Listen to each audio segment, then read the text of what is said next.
东坡肘子是川菜中的一道非常传统的大菜，一般也只有宴席上才能吃得到。做的定位立马就深了一点，不是开玩笑的。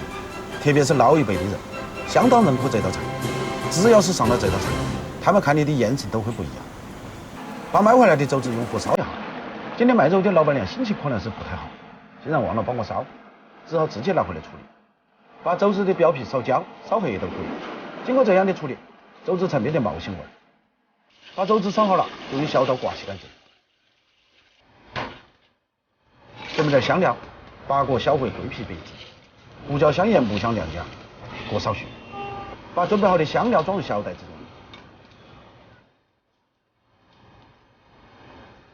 中，再用清水浸泡30分钟。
肘子上面稍稍点缀一下，美味即成。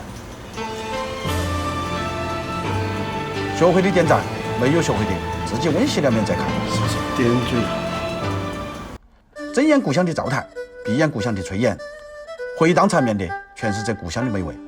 好好把这道菜学会，不要错过。有人说，生活是一面镜子，当我们哭泣时，生活也在哭泣；当我们微笑时，生活也在微笑。只要心存明朗，人生就没有雨天。这乱七八糟的2020终于完了，从今天开始，一个新的明天。我是主持人，下期见。